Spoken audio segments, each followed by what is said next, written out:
Welcome in again, everybody, to the Terry Bowden Show on the Auburn Undercover podcast. Today, we're joined by Joe Lisi, who is also on Sports Grid with Coach Bowden. Good to be with you guys. Ron, awesome. Good. Thank you, Ron, so much. And I thought, great, Joe, good to see you. And I thought it would be great to get you on our Auburn Network show just to talk about the playoffs and the quarterfinals and how they went. And then talk about the upcoming games this week in the semifinals. For those of you in the Auburn listeners that don't know, Joe and I work together on our own show. Then we do Sports Grid, and we focus almost entirely on.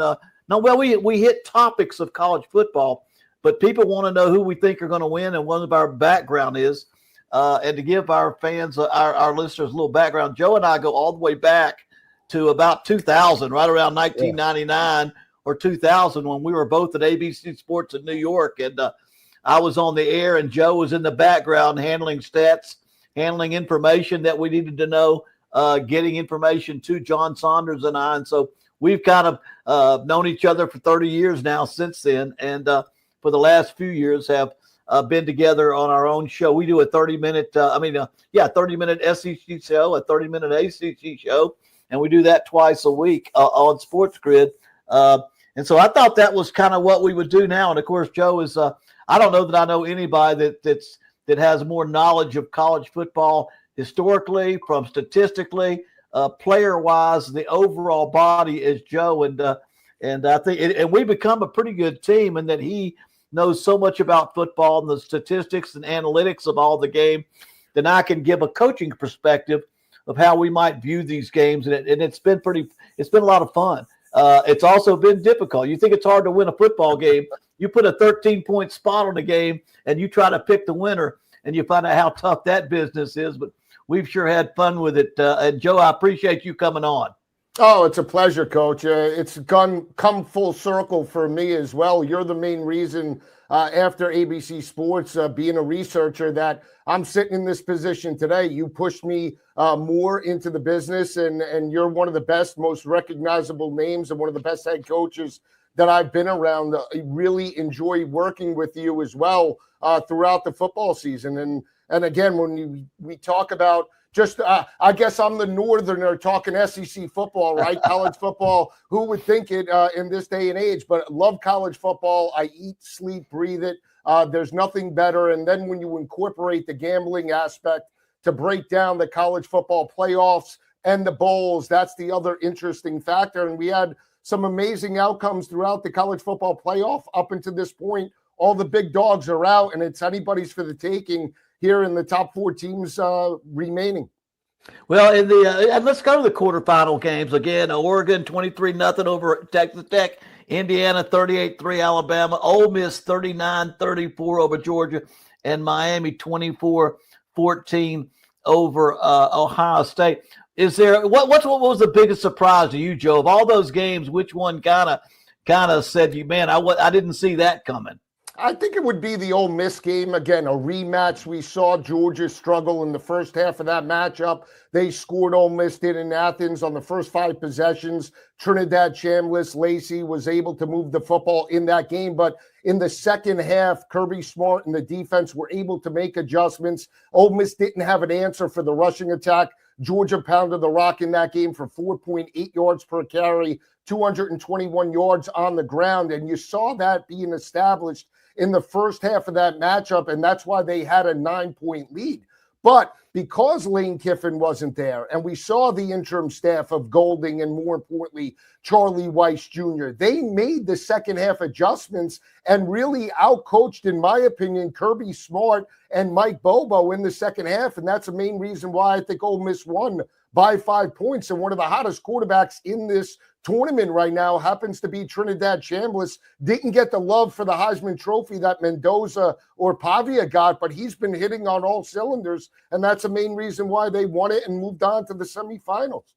You know, and I think as I look back at the game, of course, I was at that football game in Baton Rouge. I mean in New Orleans to watch the Sugar Bowl. But from a coaching perspective, I think what I saw, because it was amazing, Georgia could not get to the quarterback. And the first thing I noticed and it's something that you'll see and will be a big factor in the game coming up against Miami is Trinidad Chambliss gets rid of the ball so quickly.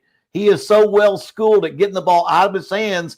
I don't care if you've got a pass rush, and Georgia did not have as strong a pass rush as what they're going to see this week coming up. But he gets the ball out of his hands so quickly, you can't get to him. And then he extends and creates. If you do get through, he's able to get out of the pocket, move around, and then he makes even bigger plays. And I think the other thing the couple of things. The second thing was, although Georgia ran well overall, if you looked at the game on 1st and 10s, they did not have a real good first down running game for much of the game. It ended up being 2nd and 9 or 2nd and 8 on a lot of times through the mid of that game, and that really put them in long yardage situations, which you've got to run the ball better than that on first down. And then finally, I thought an example of where Georgia was struggling, which I did not believe. I just felt like Kirby Smart, Georgia's defense, would get better and better as the game went on, and they would wear them down. But when you saw on a 4th and 2 on their own 30-yard line with 9 minutes left, 3 timeouts left, you saw Kirby Smart go for it on 4th and 2 on his own 30. That was almost a drastic measure. And what that told me is, gosh, our defense can't stop them. We can't get them off the field. And I can't afford to punt to them again and give them another chance. And the odds were not good there for them to go for it right there. But I think the fact that he did not feel like at that point his defense was able to slow him down, and they weren't.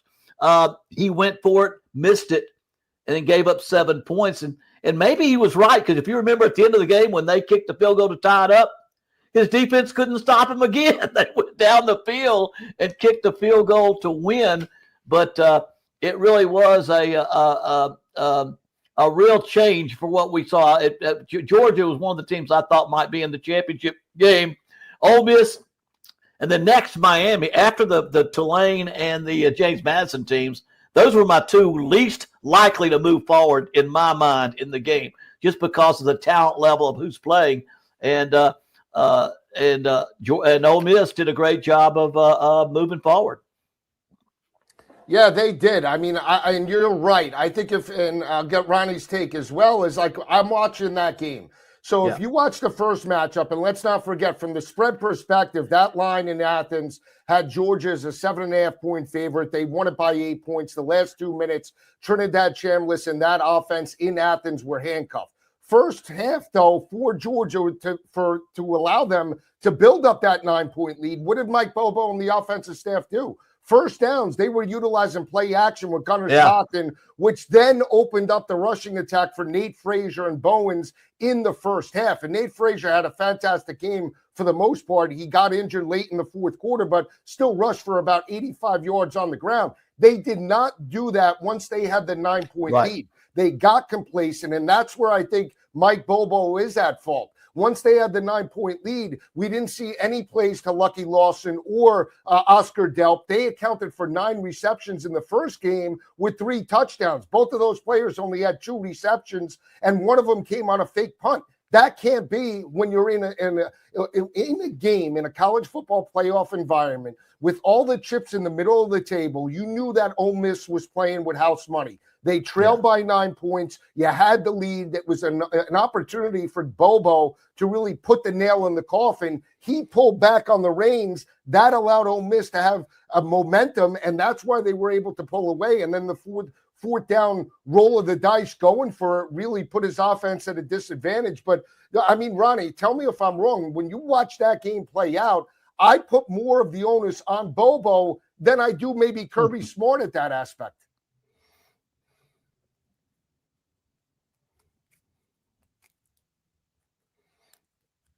We lost. There you are. I was muted. I thought Georgia would win the game. I really did. I thought that going into the 6 weeks ago, I'm not sure they were the best team in the country, but I thought they probably were going into this past week. But I think you've got to give Ole Miss a ton of credit. I mean, with playing without their head coach, and I was really surprised. I mean, I thought that Georgia, Kirby's teams have just found a way to win, and the fact that they didn't, I think that says a lot about Ole Miss. I mean, And I would agree with you. I thought the second half that the first two series, Georgia came out and ran the ball up the middle the first two times and just killed their drives the first by not doing it, not being wide open, distributing the ball around, passing it. He cut back, got conservative, probably more worried about, didn't want to blow it, thought he could hang on. You can't play that way against Trinidad Chambliss. And so, again, now whether – and then, of course, as we go on to the next game, I know they're meeting at Georgia because now they've won the SEC twice in a row. But for Georgia not to get past the quarterfinal round again, they've got expectations so high there. That's not where they want to be.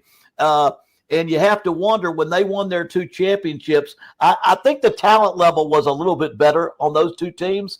And so you don't hit a panic button. I mean, Kirby Smart, to me, still doing the best job of anyway. But I think in a lot of ways, not as much, but kind of like Dabo, you got to watch, am I going after the very best quarterback in the country? Am I going after the very best running back in the country?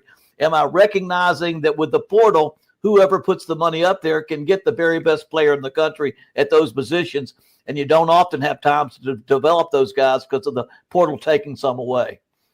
Yeah, absolutely, Coach. And I'll say this, too. I think if you're looking at Georgia big picture, I think the one thing that we say maybe is a weakness, no matter how much talent they have, mobile quarterbacks have exposed them in critical matchups. Go back last year. Jalen Milroe in the big game that they won by 7 points, he abused that defense, in the first half of that matchup. So mobile quarterbacks seem to really put pressure on the edge. And then Trinidad Chambliss, again, from the touch, from the ability to recognize the open receiver, I mean, he's got ice in his veins. When you have a quarterback like that, you could really parlay that. And really, when you think about the rest of the semifinals, he could be one of the hottest quarterbacks, even ahead of Fernando Mendoza, that has a better maybe team around him. Yeah, I think he's playing the best football in the playoffs. I think Trinidad Chambliss is playing the best. Makes you wonder if somebody said, I got to have a quarterback, is just make an offer they can't refuse and see what happens. I'm sure Trinidad right now is Ole Miss and probably maybe LSU. I don't know, but I just happen to wonder if anybody out there, you saw where Indiana went after Josh Hoover, the quarterback from TCU, considered by many one of the most talented quarterbacks in the country. They went and got him another one. So those are interesting factors there. Let's go to the other SEC game because everybody here is interested in that one, in which Indiana blew out Alabama. I said before this game came up that I thought this one had the biggest chance for a blowout of all the games, or a runaway score, just because I thought Alabama was too one-dimensional, and the pressure on Simpson might cause problems. But it's definitely another feather in the cap of Curt Cignetti. I didn't see this score coming, because a blowout to me is 15 points or just to beat the spread. I was saying we can beat the spread. I think I could go with Indiana, but it was just total dominance in that football game. It was. I think when you look at the game as a whole, you would say before the game started, Alabama had a speed advantage maybe on the perimeter with their wide receivers, right? Brooks, you had Ryan Williams, Bernard. If they potentially could expose the secondary for Indiana, Alabama and Ty Simpson maybe could be within the 6.5-point number and potentially steal it the way they did on the road in Norman just about 2 weeks ago, right? But that didn't happen. We talked about it all regular season, even in the offseason. Would this be the same type of physicality, not with Nick Saban at the helm, with Kalen DeBoer? And we did not see that statistically. One of the worst rushing attacks in Alabama history pre-Nick Saban. They only averaged 3.8 yards per rush, 120 yards per game. When you think about the running backs that they have had and the dominance of just pushing around smaller defensive fronts, they didn't do that this year. And then on top of that, in the trenches on the defensive line, they got pushed around by that offensive line of Indiana. And when they smell blood in the water, this is the one thing that you could attest to, Coach, is that Curt Cignetti will play bully ball. try and stop us. Once Black and Roman Hemby got going with the rushing attack, they ran it down Alabama's throat, and they said, try and stop us, and they took the game to Bama, and we saw Bama quit to a capacity. That is untypical of Alabama. 4 losses in back-to-back years. They're searching for question marks right now and questions that have to be answered in the offseason, and is, in fact, Kellen DeBoer the right head coach? Well, and we're talking to Auburn fans mostly on this show here, but I think we speak to all SEC fans, and I'm one of those that grew up in the SEC. We cannot get our old impression of Indiana out of our heads. Right. To us, no way can Indiana play with Alabama. That's Indiana. That's Bobby Knight. That's basketball. And I don't care. I care if there was money put on the wrong team. It was probably by people in the South who we still can't wrap our head around Indiana being that talented. But I will say this, and as you and I, we cover games all over the country. When you look at Oregon and the way they play football, and you look at the way Indiana is coached and how fundamentally sound they are, and then you look at the bowl record this year, SEC teams in the playoff in the bowls. And although I still think SEC's got the best conference top to bottom, I think it's not been a good year in postseason so far for the SEC. No, it hasn't. And we saw Iowa's dominance over a potentially motivated Vanderbilt team with Diego Pavia. That was a telling game because you think blue collar, you think Vanderbilt, the ability to step up and just roll competition this year. They can run the football. Every time they rush for over 200 yards this year, they were undefeated, right? At the end of the regular season, they struggled running the football. It was more Diego Pavia through the air, games like Tennessee and games like Kentucky. But when you have a blue-collar team with Kirk Ferentz in Iowa and Gronowski, an experienced quarterback that won multiple national championships at South Dakota, Iowa came to play. They brought their lunch pail, and they jumped up early, and Vanderbilt had no answers. We saw the game with Mississippi State. They should have been motivated. Wake Forest, another blue-collar team, took the game. Illinois, a blue-collar team, took the game to Tennessee in the Music City Bowl. Throughout the regular season and throughout the bowl season, we saw the SEC struggle. I wonder, and we could talk about this, the NIL, it used to be, hey, I want to go to Alabama, I want to go to Auburn because of the pageantry, the tradition. Now it's strictly the money. Which team can pay the most to get those players? And when every game now is actually televised, kids are staying closer to home. Proximity, right? We just saw Sorsby signed today for Texas Tech, the Cincinnati quarterback, for $5 million. We talk about Darian Mensah last year, right? Or coming over from Tulane, $4 million to go to Duke. Why? Because money talks and everything else is secondary now. So until the SEC can wrap itself around that, along with the tradition, I think we're going to see. If the SEC coach does not get Ole Miss into the national championship game, the national hype will be, is the Big Ten the superior conference winning back-to-back national championships? And is the SEC just relegated to just mediocrity, even though I don't believe that? But that'll be the question if Ole Miss doesn't advance against Miami. You know, and it's funny because as I was at ULM, a place where you don't have a lot of NIL money and everybody's taking your players, it did not take me long to rally and group around with my boosters and say, man, we need to put our money together and get a quarterback. We don't have enough money to get a lot of positions, but if we can get a quarterback, now we're not going to get an SEC, but we can get one better than the other Sun Belt teams, but get the best quarterback, then coach up those other guys, and you got a chance to win or to go into the playoffs or into the postseason. And I think that holds true for Power 4 level teams too. Make sure that you don't kid yourself that if you don't have a top quarterback in the country, and right now we've got some pretty dang good quarterbacks left that are still playing, from Carson Beck to Mendoza and Dante Moore. We still got outstanding quarterbacks left. That's what it does take to get you through. And let's go to Miami and Carson Beck. You know, I was 2 for 4 on these playoff games and picking them. And the reason that I picked Miami is because it was 9.5 points.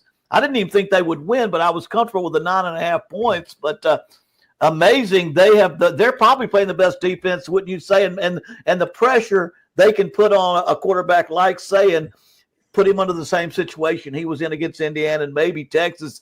He did not play his best, but what an incredible defense. They may have the defense right now playing the hottest, and Chambliss being the quarterback that's playing the hottest.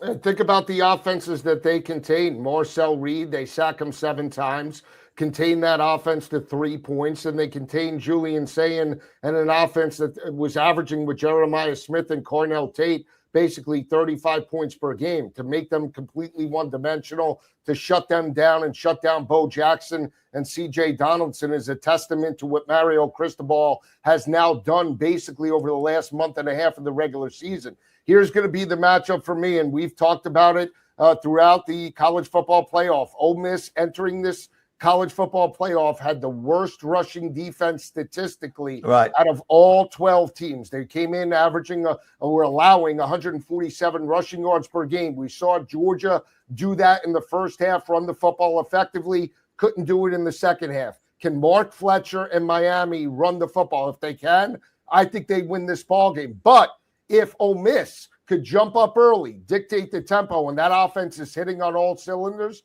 I think that's where Trinidad Chambliss and Ole Miss have an advantage, because Carson Beck, back-to-back games coach, 103 through the air, $135 in the win against Ohio State. They're looking to play lower scoring games because they're not as explosive in the passing attack. It is critical for Ole Miss to dictate the tempo, jump up fast, utilize a little tempo with the play calling, and put the pressure on Carson Beck and that offense to answer. If they can't do that, they lose this game. Yeah, and I'm still undecided, and we might as well jump into that game, because I'm in talking about Miami and Ohio State. And really, I see this. You've got Ole Miss have scored 30 or more points, 12 out of 14 games.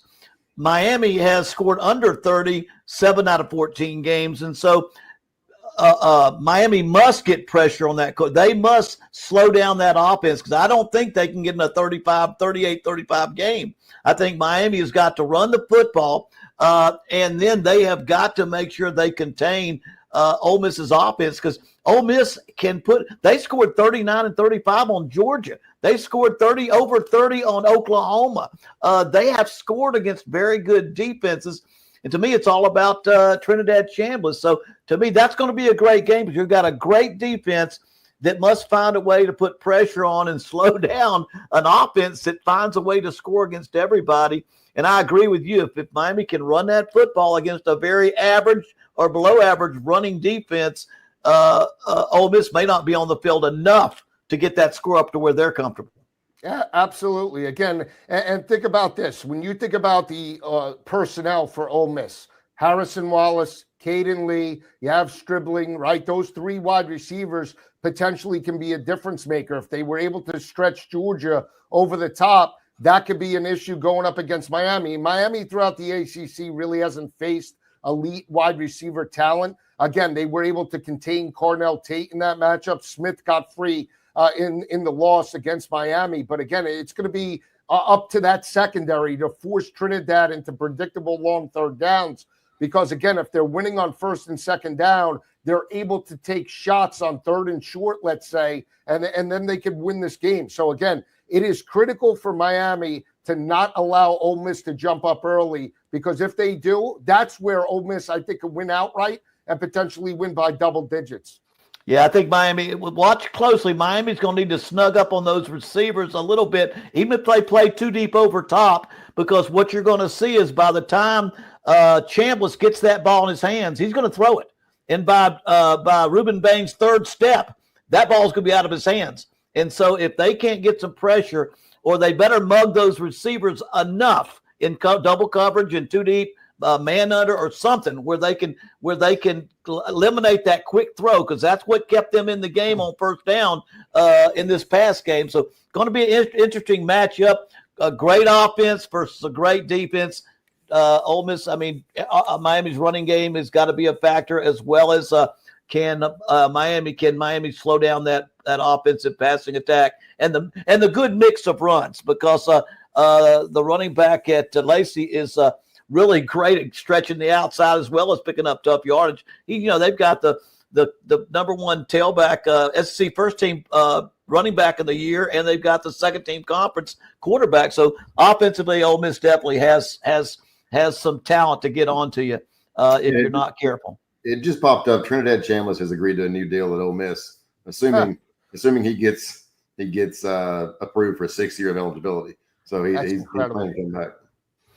That is then again, he changed different schools, and so I guess the object is that when he was in Division II, which is Ferris State, they don't have redshirt years. They give you 5 full years to play 5 years. They have a different rule, and so he is passing. And I hope they do. He's been good for the football. I like him, and I'm not speaking as an Auburn fan or an Auburn coach, but I just enjoy watching him play. I love the story of a D2 guy coming up and just being a dominant player in the best conference in America on that one. All right, fine. Let's hit Oregon, Tennessee Tech. I mean, I thought this was it was a toss-up. It was ranked a toss-up, and maybe if it hadn't, when you look at the stats, it looks like it was closer, and it was tied going into the fourth quarter. But really, Texas Tech couldn't do a thing offensively, and Oregon proved to be the dominant team. Plus, you can't have 4 turnovers against Oregon and have a chance to win a football game. No, and again, maybe the spot was too big for Texas Tech. We knew about their defense coming in, led by David Bailey. Again, statistically, best rush defense in the playoffs, 64 yards per game allowed, 2.5 yards per rush. But they were able to run the football enough and stay in manageable situations. Dante Moore spread the football around, took what the defense gave him. But again, it came down to Behren Morton. And this was a Texas Tech team that was averaging well over 30 points per game. But in the games and the big matchups that Texas Tech had to play against Utah, against BYU 2 times, the defense took care of business, and they were able to run the football and jump up and dictate the tempo. Behren Morton and that passing attack were struggling when they had to play from behind. The only game that they lost was when Will Hammond played on the road in Tempe, and that was a game where Sam Levitt stole it in the final minute of that ball game. But again, they forced Texas Tech to methodically work down the field in that game. Same thing with Oregon. They said, we're not giving up chunk plays. We're going to force you to work down the field, maybe 10, 12 play drives. And that's where Behren Morton imploded. And that's the main reason why they just signed Sorsby to $5 million, because they recognized he wasn't an elite quarterback. He was a good quarterback in a good system with an elite defense. And again, I love Joey McGuire, turned around this program completely. They're going to be there for years to come. It's just that they were outmanned by a better, more athletic Oregon team. Yeah, I think they got lulled into sleep. That was 35 starts for Morton. He'd been there. He was one of those that they developed in the program. Many of us older coaches or coaches that have been around, we want to stick with that guy. I think you saw Hugh Freeze stick with a quarterback too long. The first 2 years he was at Auburn. You got to make a decision you throw the emotion out. You throw some things out and get the great quarterback.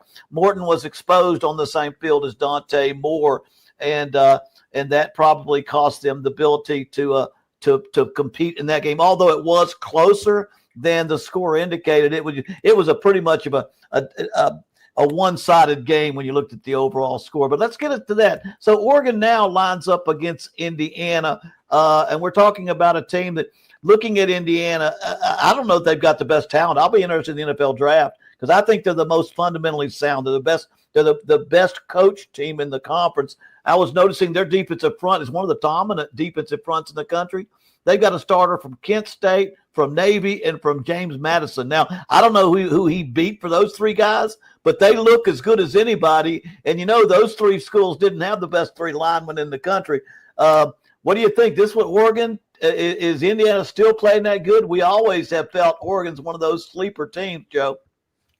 Yeah, I mean, for me, in a rematch situation, let's not forget the first game. First game, they go in tied at half. Indiana steals it with the interception. They win it 30-20. That was in Eugene. In a rematch type of situation, I'm always inclined to take Dan Lanning and the team that lost, just because, again, hopefully they learned from what they did wrong in the first matchup. I like Fernando Mendoza. I don't think he's elite. I don't put him as a generational quarterback like Caleb Williams was last year, and obviously Jaden Daniels from LSU. I think he's a good quarterback. He's got great pocket presence. But again, as they run the football, that's where the success of Indiana comes from. They have a dynamic 1-2 punch. But I'm going to take a shot. I just think the athleticism of Oregon could potentially pose some problems. They're coached much better, in my opinion, than Kalen DeBoer in Alabama. And I think, they knock them off. I think in this type of matchup, I'm inclined to take Dan Lanning in a rematch situation with Dante Moore in a bounce-back situation and think they win it. I think it's a close game, but they can win it anywhere from 4 to 7 points. I think I said earlier, Texas Tech and Oregon were tied up into the fourth. It was Oregon and Indiana that was tied up going into the fourth that I was thinking about from last year, and that's the one that was so close. And I do agree with you. It is hard to beat a team 2 times in the single year. The team that lost the first one, and it was a close football game, seemed to have strength. But you know what? As I watch these teams, I'm at this point now where I just don't think there's a weakness that I can find on Indiana's football team, from defense against the pass, defense against the rush, their running game, their passing game, their pressure on the quarterback, their special teams. What a great job that Kurt Cignetti has done, and I've said that many times. He comes from a football family. His father was a head coach, and I've mentioned this before. His father was my dad's offensive coordinator at West Virginia back in the 1970s. And was my head coach. Tommy and I, he was our head coach. And a lot of people don't realize that his dad was one of the smartest offensive coaches I've ever been around. So Kurt does carry a lot of that football IQ and knowing how to coach football games. But I think it should be a great one. I think it's going to be a great football game. But as we go forward, it was about a 4-point spot right now. I'm not sure what the numbers are right now. It's about right there. 4 points. And I think it's 4 points. Yep. Yes. 4. So it'll be an interesting football game. Joe goes with he's going to go with Oregon. I'm going to stick with Indiana, and then finally, and I think it's going to be the exciting game. And I'd love to see.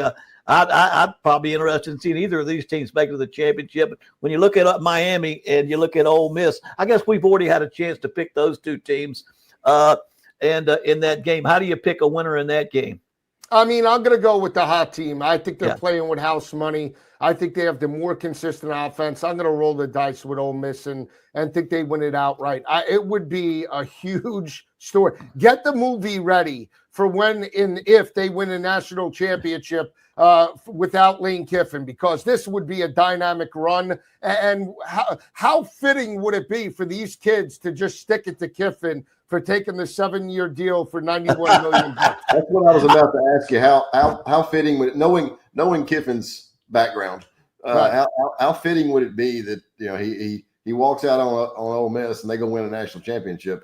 We'll find out how he does at LSU, but but that's it, Ronnie. That's what's so amazing is and Coach. It used to be, hey, I want to go to a program or a place where I can win, right? And that's the mentality. Play for a championship, Right. And we know that LSU and Auburn and all these schools are set up big picture to win a national championship. But his team is in the college football playoff. He led this team to the best regular season, and their only loss came on the road to Georgia. I mean, that's the one thing that I struggle with. And I'm an LSU guy. My daughter goes there. Hey, and I love SEC football. But there is some sort of loyalty. I mean, if you built it from the ground up, knowing where they were with Matt Luke and knowing just where they were just about 5 or 6 or 7 seasons ago, and they're at the pinnacle and the best team now in the SEC, and you bolt for another program in conference, that stings, and I don't think that ever goes away. Well, and the thing is, I don't think anybody's sitting here saying that, okay, Ole Miss is a better job than LSU or Florida or Auburn, but sometimes the perfect job opens, but it's not the perfect time. Right. I just think that, I don't know how you walk out on your team. Ronnie, I agree with you. I think there are times in life where the perfect job is not your perfect job, because and the one that's nearly perfect ain't so bad either. I'm just saying there's a time and place. I think most coaches would be reluctant to walk away at that time. They would want to, but if they were in negotiations, they found out that they couldn't finish with their team. I just think, but again, we know what happened at Tennessee, and going to Tennessee to Southern Cal. Lane Kiffin has a history, And I think he will win at LSU. I think he will get players. I think he will get portal training. He's shown to do good at doing that. LSU attracts great players. They've got all the resources. But I would say within 4 years, he'll probably be looking at the NFL. He'll probably be looking somewhere else. And you get what you pay for it. But I think he'll have a chance to help with them. But I'm like a lot of people. I'm pulling for Ole Miss. And I'll say this, Ole Miss, I believe Miami cannot score a lot of points. They don't have a high-scoring football team. And Mario Cristobal has a lot to do with that. He likes to play it close to the vest. He's playing great defense. Don't turn the ball over. Remember, Carson Beck needs to play perfect. He's had 6 interceptions. In the 2 losses, they had 6 interceptions that he had. He only had 4 in the other 10 games during the regular season. And he had 6 to. So if he gets a little nervous or gets to where he feels like he's got to find a way, he's got to make sure he didn't go it. But I'm going with Ole Miss, and I'd like to see. I think we'll see Ole Miss in the championship game. Yeah, I think it'll be fantastic. Again, you're right. You put the pressure on Carson Beck. Now, Carson Beck, again, has managed the team, and he's done a great job. But, styles make fights, and this is definitely, a ball control, methodical offense right now in Miami that's relying on a defensive front. And you have this high-octane Ferrari that Charlie Weiss, I tell you, that's the other factor with these assistant coaches. Will they coach? Won't they? That is amazing as well. And ask the both of you, has Charlie Weiss emerged now? Let's just assume that this offense, let's say they pull off the upset and they put up 30 against Miami. Has Weiss now, is he out of the shadows of Lane Kiffin? He's supposed to go to Baton Rouge to call the offense. Could he just all of a sudden be a head coach somewhere? I do too. I mean, I don't know personally his personality. Is he introverted? Is extroverted? Is because I know he can call plays, and I know who was calling the plays.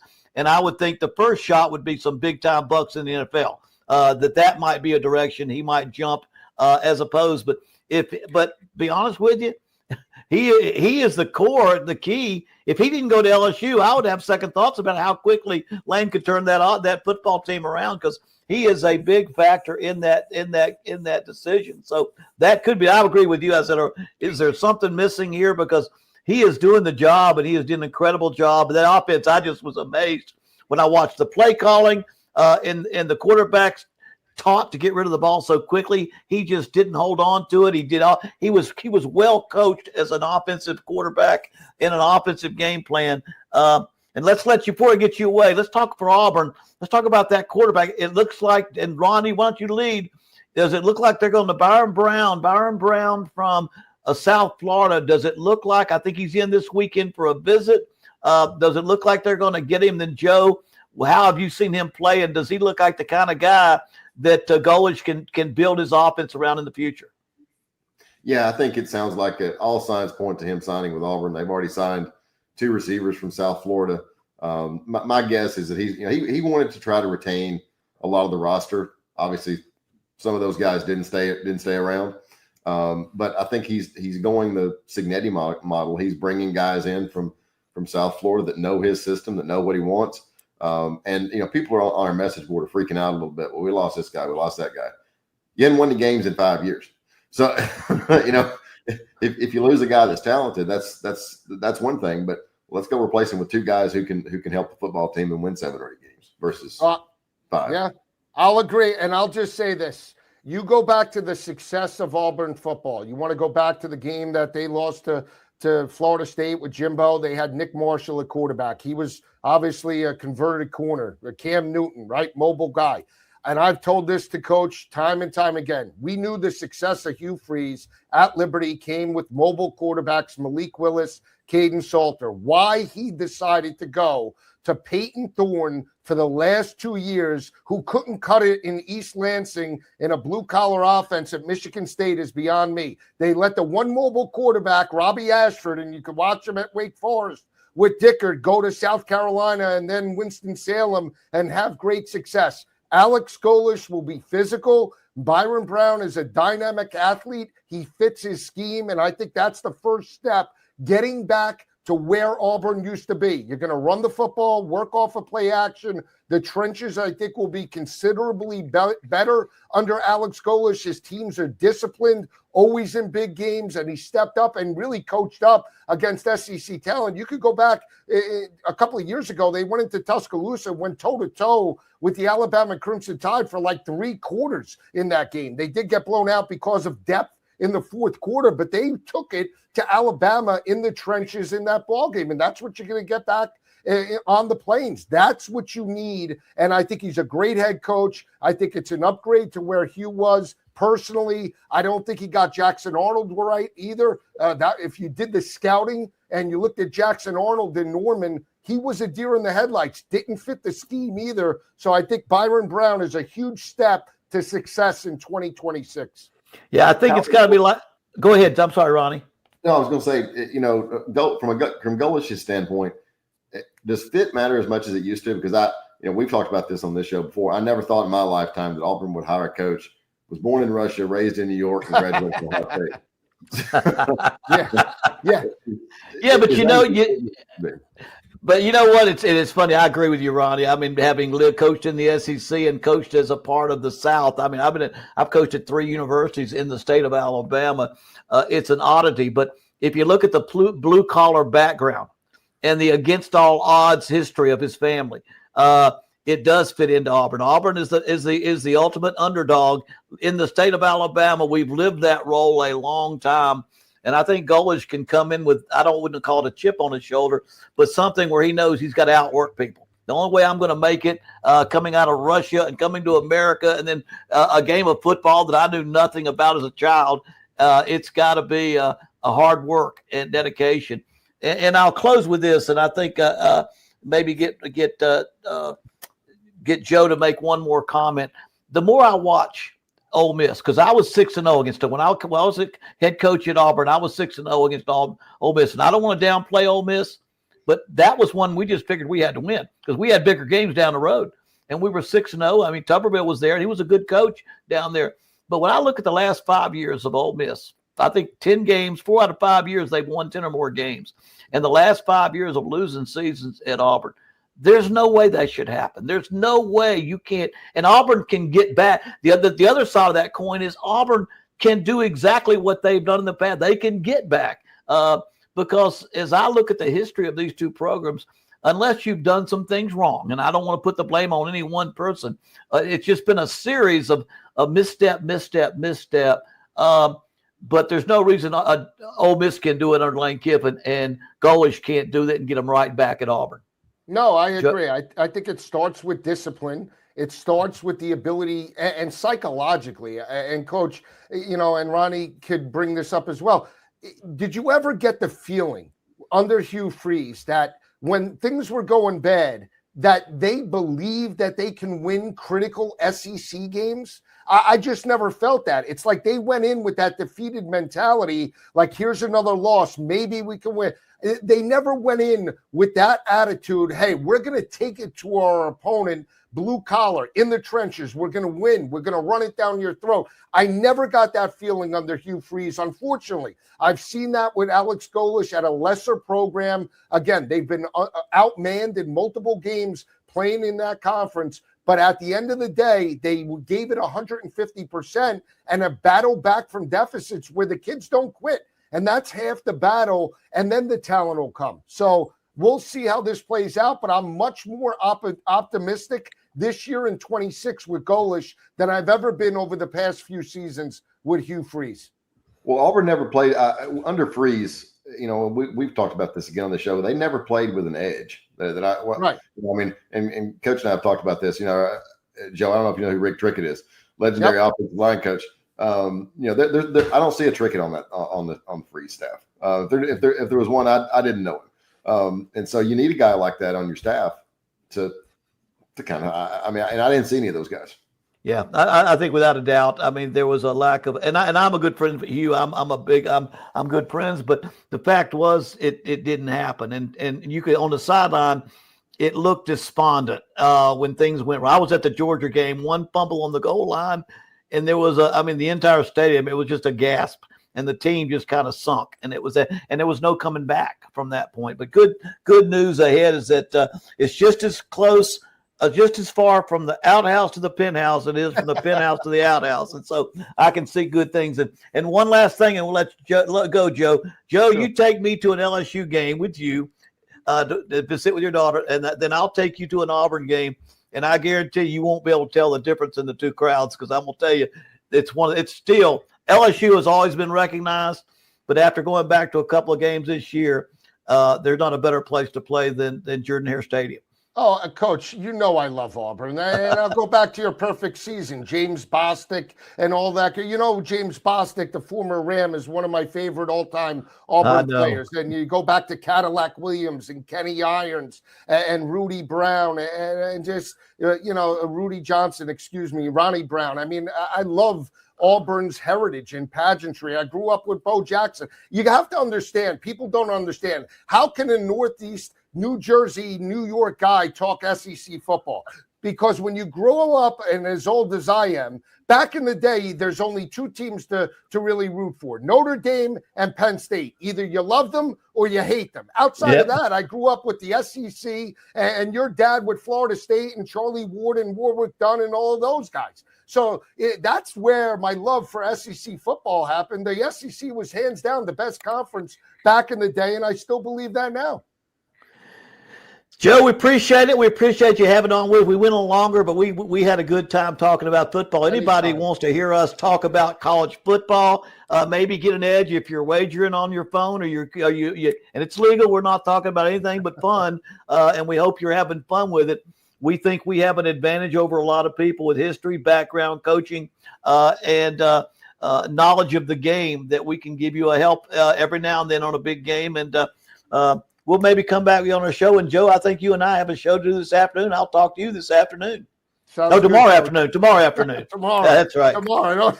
I've lost my feeling. What's that's Monday? Right. What's Tuesday? What's Wednesday? I know. We're at that point in the season. All the days are melding together. I don't even know if the semifinal games are Thursday, Friday, the weekend. It all feels the same with the New Year's and Christmas holidays. That's right. I got you. We'll talk tomorrow. Happy New Year, Joe. Happy New Year, Coach. Nice meeting you, Ronnie. Nice to meet you. Joe Lisi, and it's amazing. I'll give you another story. Joe, of course, Joe, when I was working with John Saunders, we had to do the highlights every Saturday. We had to talk about every top 25 team on live television. He was working in the stat room, or we called it the sandbox. He was in the downstairs with all the statisticians, and he had to come up and say somebody has a hot quarter. He would go back through the book and say, 12 years ago, they scored 6 touchdowns in one quarter, and this will be the new record, that kind of thing. He knew everything. And he probably knows more about our Auburn football teams than I do, and so it should be interesting. I do want to mention that we're going to try to finish up with the college football season. We'll try to stay with the games as much as possible. I know Auburn people don't wager on football games. Everybody is, and now that it's legal. But again, we'll try to at least look at our predictions of the games. I'm picking the underdog. I'm going with Ole Miss. They are an underdog in that game, but I'm sticking with Indiana. Joe, I think, went with Oregon on that game. He felt like it was a game that you can't win 2 in a row, and I think Indiana's doing too much good. And coaching too much good football to me to choose against Indiana. But those are the games. And I think the games are I think Thursday is the next game. Pretty sure Thursday night is the next football game. I'm going with Miami, but I'm not sure I feel great about it. We talked. I made a couple of notes while we were talking, but one thing that kind of jumped out to me, Alabama still can't run the ball. I mean, 23 yards. I mean, they can't run the ball. And Indiana, the AD at Indiana, Scott Dolson, people don't realize Indiana is the losingest program in the history of college football. Right. They've lost almost as many games as Ohio State's won. And that's right. To do what they've done, and I understand a lot of it's NIL, but I mean, a lot of those guys couldn't play in the SEC. I mean, if you look, I think he brought 12 guys from James Madison. Not all those guys could play in, I mean, he brought in his guys, his system, I think that's what Auburn people have to recognize is right. Sometimes it's, you may not have the best players, but you may have the best team. Yeah. Well, you know what, and I'll say this: I think we coaches, and I've been a head coach for almost just under 30 years. A head coach in college. My dad 54 years as a head coach. My brother Tommy never had a losing season as a head coach in college. And we coaches are real smart. We say you win with players, not coaching. You win with players, not coaching, and that is true to an extent, to a point. But when it comes to being a great program or being a consistently great program, you win just as much with great coaching as you do great playing. And I've used this analogy many times. Two people don't play chess the same way. Some people are just better at moving the pieces than others. And if it's true in chess, it's true in football. And so that's the thing is some guys are better at being a head coach than making those decisions. Why does Alabama have 6 national championships under Bear Bryant, then fire or get rid of 7 coaches before they get to Nick Saban? Because they might not have been terrible coaches, but they weren't enough. They weren't quite enough. And so the good thing is I think the right guy and Golish, the right guy, and now you can have the perfect coach and he can bring in the perfect players. You can go to some schools and you can be a bright head coach. I go back to, so we use Saban as an example all the time. When he was at Michigan State, he knew he had to get out of there. No matter how well he coached, he wasn't going to win at all. And they were on probation last year. He won 10 games at Michigan State, if I remember, and he took the LSU job, and I didn't know it. Trickett introduced me to him. And I remember I'm sitting there thinking, why is LSU hiring this guy? He's had one good season. Well, you dig in, and he inherited a mess. Won 10 games at Michigan State, and as you said, get out before they get you. And he got out and took a great job. The fact is, Michigan State's not Michigan, and he's sitting in a state where he's not even he doesn't have the odds in his favor. Now basketball they can match him there, but it's you can fight that fight up there.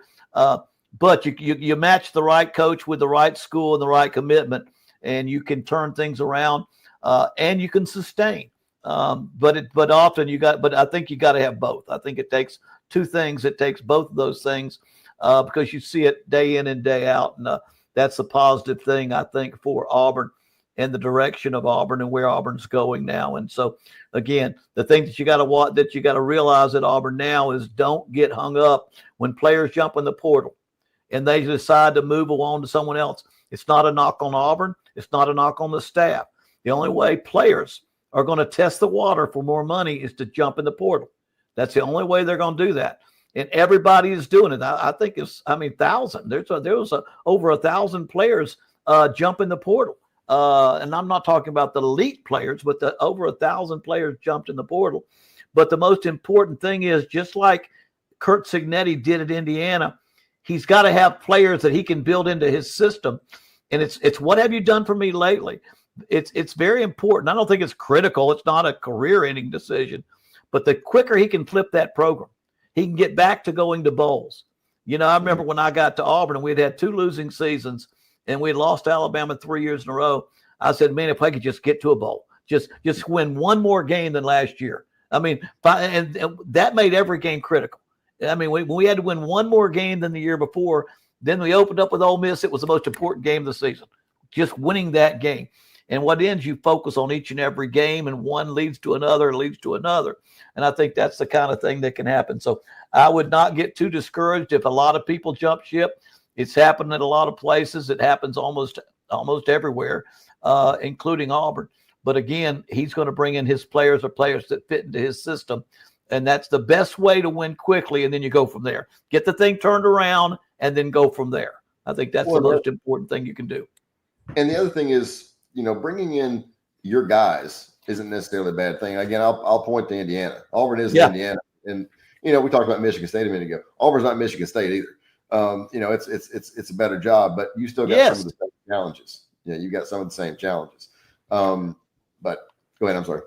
No, I agree with you. Auburn is not Michigan State. Michigan State is not Michigan, but Auburn has the background. Auburn has the background and championship background that we have proven we can go toe to toe with Alabama. Michigan's been down for a while now and has not been going toe to toe as much. But I think Nick Saban was when he wanted to win it all. He said, and this was his philosophy: I'm going to go somewhere where the school is as committed as I am, and LSU and Alabama are committed. Auburn is that committed. Auburn is committed, and they have everything that you've got to have. And I'm not sure how Michigan State is compared to Michigan in that regard. In that example, I don't see it quite the same. And Coach Saban said he said before, my biggest mistake professionally, and he said this has nothing to do with Alabama or anything else. He said my biggest mistake professionally was leaving LSU. He said I never should have left LSU. He said I remember sitting on the balcony with Jimmy Sexton. He said he said, and Sexton asked me, he said, do you want to be Bear Bryant, or do you want to be Vince Lombardi? And he said, I want to be Bear Bryant. He said, then I turned around and went to the NFL anyway. Yeah. He said, but and it worked out. He said, again, nothing against Alabama, but if I had to do it over again, I'd have never left LSU. And it's strange because I'm not sure how many, of that staff, a bunch of us left after the first year. I mean, I left, Freddie Kitchens left, Sal Sincere left and went to Michigan State. Trickett left, went to West Virginia. Jimbo almost left. There were a bunch of guys that didn't, we weren't real crazy about living there. So, and it took Coach Saban and Miss Terry a while, I think, to kind of settle in. But once they did, they really liked it. Well, I mean, there's nothing wrong with leaving a top college to go to NFL if ML's your dream. And I regardless of what he said, and I've seen that article and I've heard those comments, but he had enough NFL background that I could see him wanting to be a successful head coach in NFL in a city like Miami. And he learned, and it didn't take him long to realize I didn't really want this, But I think at that moment that he left, it was probably enticing to him to say, because he spent time with Belichick with Cleveland Browns. He spent time there with Belichick in the NFL, so he had some NFL in his blood. Although they got fired at Cleveland during that time. And I thought, I remember talking to him. I'd walk in and you see an NFL job was going to open. Whatever. I remember it was the Redskins at the time, and Commanders now. But I remember walking in one day and he's sitting in the staff room. And I said, "Hey, what do you think about this Redskins job?" We talked a little bit about it, but you could tell he always had it on his mind. No question. And having coached Houston. And he wasn't raised in the Deep South. I've often said that in the Deep South, I'll be 70 in a month. But that was before they had a lot of NFL teams in the South. I mean, the Saints have been around a little bit, the Dolphins, but there were no Titans, no Jaguars. I don't know what year the Falcons came, but I don't even think when I was a kid, the Falcons may have just been starting, to be a team. But it wasn't in the Deep South. The greatest honor for a football coach, and I know my dad felt this way, is to coach on Saturdays. The greatest honor is to coach on Saturdays. And in the Northeast, we're around Detroit or Chicago or Philadelphia or New York, the greatest honor is to coach on Sundays. That's where you dream of going. And I think the West Coast, it's a little bit like that. But in the South, it's not a step upwards. It's a sideways move when you move out of college and go to the NFL. And Nick was not from the Deep South. He was, when you talked about where I knew Rick Trickett, we played for Coach Frank Signetti was the head coach. Rick Trickett was a defensive line coach, and Nick Saban was a defensive backfield coach. And Tommy and I were on that team. And Kurt was about 5 years younger, soon to come to West Virginia, And so we saw all those guys. And so they're different birds. I just saw where Rick Trickett, I think, went back to West Virginia. So that would be went back to West Virginia. Before we go let me ask you one question. How does a guy who weighs 5'6", weighs 150 pounds, get to coach offensive line? Hey, I have no idea. In fact, he was defensive line at West Virginia. He was the defensive line coach. But I have no idea how. But you know what? Just because it fit his mentality. He was an old Marine, ex-Marine, and drill sergeant kind of guy. I don't think he was a drill sergeant. He sure thought he was, and acted like he was. But he wasn't. Yeah, but you come across some offensive. My favorite position to coach was offensive line. When I was a graduate assistant, I got to work offensive line, helping the offensive line coach, George Henshaw. I got to help him as my dad's offensive line coach and coordinator. And I love that. And I learned stuff that I'll never forget working with the offensive line. But it's probably my most enjoyable position to coach because 5 people working together. in unison. It's very tight, and you have to be very well taught and very close to each other to have that. But anyway, let's. But as we wind down now, let's talk about what for you listeners out there. Ronnie and I have been talking, and as we get to the end of the season, and we're about there, I want to go back. I saw an article on Facebook, and I sent it to Ronnie this past week. It was, I think it was out maybe 10 years ago, and somebody had written it was written about how I first found out about Auburn. I mean, people think, well, you got to Auburn, you had nothing to do with Auburn. No, when I was in high school in West Virginia, I got introduced Johnny Simmons and Dave Beck. I want to say Dave Beck, two players on the Auburn team, met with me and talked with me about Auburn. And I had made my mind up I was going to Auburn. Of course, I fell in love with the Amazons, the 1972 team. And so what we want to do starting next week and maybe the week after, because we've got some more games to cover. We've still got some football left, and we want to cover those. But we want to go back and cover the Amazons of 72, the newly recognized championship teams, and talk to some of the players and talk to some of the coaches, and maybe a student, somebody went to school there at that time. I've got some people that were going to school during those times and what all that meant to you. And it's pretty fascinating. So we'll try to work with that, starting with the 72 Amazons. That's a great story, because I want to say that's the year after Pat Sullivan and Terry Beasley played. No, they weren't expecting much out of that football team, and what an incredible year that was. And you probably heard of it, know about it, but a lot less people were there. A lot less people were watching games. It's 1972, which was a year that we had the year of the Amazons. But anyway, we'll get to that as well as other things. I want to take this time to thank thank Tom Haley and the Haley Family Foundation for sponsoring our podcast each and every week. And it means a lot to us. Tom is, of course, a former graduate of Auburn. His dad worked at Auburn, coached at Auburn. Brother played football at Auburn, and he's been a strong supporter of Auburn academics, Auburn athletics, and the Auburn community. And we want to thank Tom for allowing us to put this show on, and for all you people that are actually pick up that phone and bet on a game once in a while. Hopefully we gave you some good information today. And guys, we appreciate everybody tuning in, and click like and subscribe below. It helps keep us in your feed, and it helps us out.